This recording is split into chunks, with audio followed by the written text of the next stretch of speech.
Olá, meus irmãos, irmãs, amigos e alunos do canal Teologia Didática. Eu sou o pastor Eliezer Carvalho, Instituto Bíblico Didático Carvalho Curso. Você está no curso livre gratuito de teologia no canal Teologia Didática. Se você é novo por aqui, dê um like, se inscreva.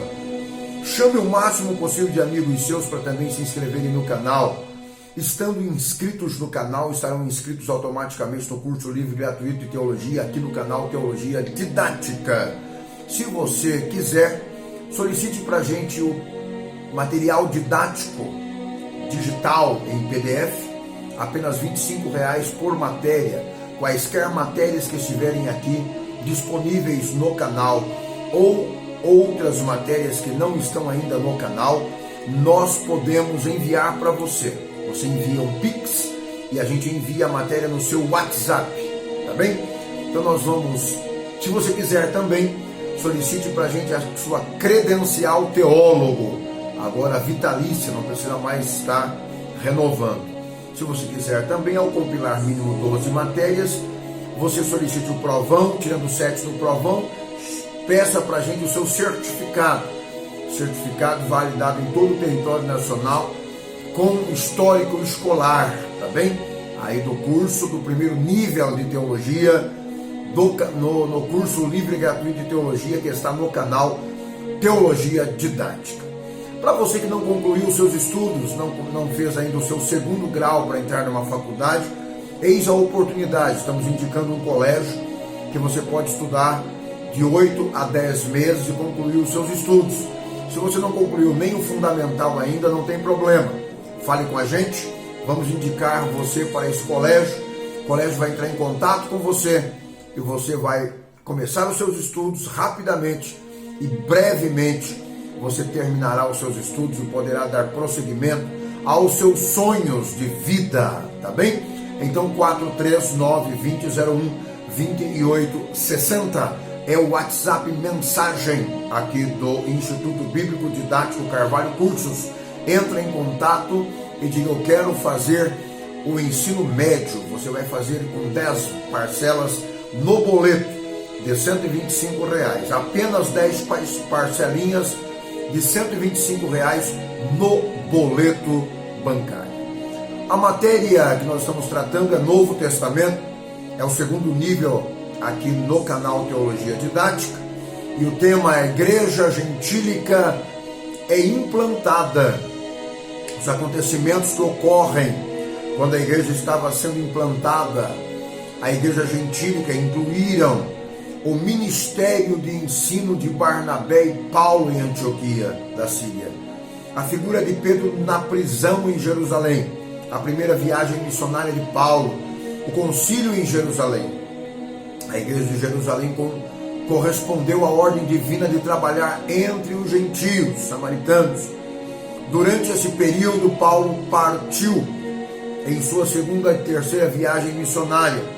Paulo deu início à sua segunda viagem missionária visitando as igrejas implantadas na primeira viagem. Paulo queria prosseguir evangelizando a Ásia Menor, mas o Espírito Santo o levou à Europa, chegando até a Espanha.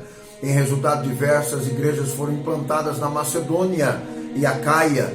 Finalmente, Paulo chegou a Éfeso e de lá enviava cartas para todas as igrejas implantadas. Paulo ficou em Éfeso 3 anos, conforme Atos 19:10. Paulo é aprisionado em Roma. Os eventos que levam ao aprisionamento de Paulo em Roma incluíram sua detenção e julgamento em Jerusalém, Atos 21, 17, 30. Passou por Cesareia e finalmente foi aprisionado em Roma. Paulo testificou de Jesus Cristo entre os soldados em Roma, os da casa de César. O livro de Atos fornece-nos um modelo para o trabalho missionário cristão. Há elementos que são claramente mencionados: o poder do Espírito Santo, os obreiros em geral e os lugares, local, nacional e mundial. O livro de Atos mostra-nos a importância da oração no cumprimento do ministério. A igreja reúne-se para orar em obediência à ordem de Jesus, a fim de receberem o poder para exercerem o ministério e enfrentarem a perseguição. A oração ocorria em grupo ou individual. Com isso, pregavam com destemor de morrer. Os samaritanos receberam o batismo do Espírito Santo por meio do ministério de Pedro e de João. O Tiago, os padrões do homem piedoso. A epístola de Tiago foi escrita ainda no início da história da igreja primitiva. A maioria dos eruditos afirmam que o autor não é o discípulo de Jesus, e sim seu irmão carnal. Este Tiago não creu em Jesus durante seu ministério terreno. João 7, 5 e 10. O Cristo ressurreto apareceu a ele, e esse se converteu. 1 Coríntios 15 e 7. 1 Coríntios 15 e 7. As Escrituras afirmam que Tiago se tornou um líder proeminente em Jerusalém, sendo útil no concílio de Jerusalém de Atos 15. Paulo se encontrou com Tiago em Jerusalém para dar-lhe relatórios sobre a sua viagem missionária. E o panorama histórico? A igreja primitiva era fortemente judaica em seu caráter. A epístola de Tiago foi escrita nesse contexto histórico. Foi endereçada às 12 tribos de Israel, uma típica expressão judaica. Ele emprega a palavra sinagoga para expressar o lugar onde as pessoas se reuniam para adorar a Deus. Nessa epístola, dirigida aos seus compatriotas judeus que viam Jesus como Messias, Tiago exprimiu seu interesse por eles. Ele queria que eles tivessem a atividade correta diante das provações e tentações, a fim de porem em prática as crenças que professavam. Ele os advertiu sobre os perigos da cobiça e do viver egocêntrico, encorajando-os a exercer fé em Deus. Gálatas, a natureza verdadeira do Evangelho. Paulo visitou a região da Galileia em sua primeira viagem missionária. Essa região incluía as cidades.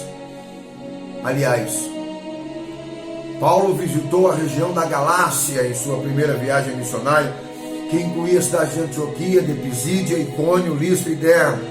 Juntamente com Barnabé, Paulo estabeleceu igrejas naquela região e então voltou a Antioquia da Síria, Atos 14, 21 e 28. Estando Paulo em Antioquia, soube que certos crentes da Galácia haviam aceitado agora um falso evangelho, a doutrina que dizia que os homens só poderiam ser salvos se fossem circuncidados e se obedecessem à lei de Moisés. Paulo ficou então horrorizado com isso, Gálatas 1 e 6. As pessoas que estavam influenciando os crentes gálatas aceitavam um falso evangelho. Tinham a mesma ideia que os crentes descritos em Atos 15, 2, embora os epístolas de Gálatas abordem a questão que foi o assunto debatido no concílio de Jerusalém. Não havia qualquer menção daquelas decisões oficiais. Fato este que data a epístola como algo que aconteceu antes do concílio de Jerusalém. Usando a linguagem mais rigorosa possível, Paulo combateu o erro do legalismo, denunciou seus defensores e defendeu o verdadeiro evangelho, salvação mediante exclusivamente a fé em Cristo. Paulo exortou os crentes gálatas a rejeitarem o falso evangelho. A igreja então expande-se. Alguns tempos depois do concílio de Jerusalém, Paulo deu início à sua segunda viagem missionária, levando Silas em sua companhia. Atos 15, 36, 40. Timóteo juntou-se a eles em Listra. Lucas viajou em companhia até Troa de Filipos, onde aparentemente permaneceu. Após ter ministrado por algum tempo em Filipos, Paulo partiu para Tessalônica, onde ganhou muitos convertidos. Entre esses haviam judeus, diversas mulheres proeminentes e um elevado número de gentios. Paulo teve que deixar a cidade de Tessalônica e se abrigou na Bereia, onde finalmente chegou em Atenas, conforme Atos 17. De Atenas, Paulo partiu para Corinto, onde ficou mais um ano. Nas suas epístolas aos Tessalonicenses, Paulo reagia diante do relatório e das informações que recebera a respeito deles. Aqueles crentes estavam sendo perseguidos e sentiam-se confusos a respeito da segunda vinda de Jesus Cristo, pois ambas as epístolas referem-se a esse assunto. Embora ambas as cartas tenham temas similares, entretanto há diferenças quanto ao seu conteúdo. A primeira epístola fez com um retrospecto completo das relações entre Paulo e os Tessalonicenses. A segunda refere-se raramente a isso. A primeira explica o que acontecerá àqueles que morreram em Cristo. A segunda descreve o homem da iniquidade, o qual aparecerá em cena antes do dia do Senhor. E finalmente ele discute sobre o fim dos tempos.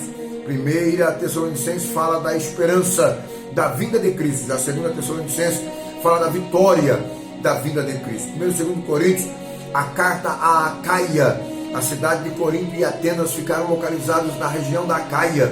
Corinto foi destruída em 146 a.C., fora construída pelos romanos em 44 a.C. Tornou-se então a capital da província da Acaia e nos dias do Novo Testamento era uma cidade próspera, entregue à idolatria e imoralidade, pois seus habitantes adoravam a muitos deuses e tinham a reputação de levar uma vida corrupta. Paulo ministrou em Corinto mais de 1 ano e meio. Nesse período, a igreja de Corinto foi fundada. Depois Paulo retornou a Antioquia. De lá partiu para a terceira viagem missionária. A terceira viagem missionária, Paulo foi a Éfeso, onde permaneceu por mais 2 anos. Ali estava a carta, enviava a carta às igrejas fundadas nas viagens anteriores, além de receber relatório dos trabalhos dessas igrejas. De Éfeso, Paulo enviou as 2 cartas para Corinto. Paulo enviou cartas severas a Corinto contra rebeldes. As razões das 2 cartas a Corinto são resolução de pequenos problemas informados por crentes da cidade, dos da casa de Cloé, e da apresentação de Cristo como o Senhor de todas as coisas, em todas as situações. É provável que Paulo tenha ido a Corinto de Éfeso para falar pessoalmente com alguns crentes da cidade. Ele não foi bem recebido, pois a igreja estava dividida, conforme 2 Coríntios 2:1. Em Éfeso, Timóteo traz para Paulo outro relatório sobre a igreja de Corinto. Paulo envia ali mais uma carta ensinando-lhe sobre a necessidade do perdão, a defesa do apostolado, coleta para os irmãos necessitados de Jerusalém.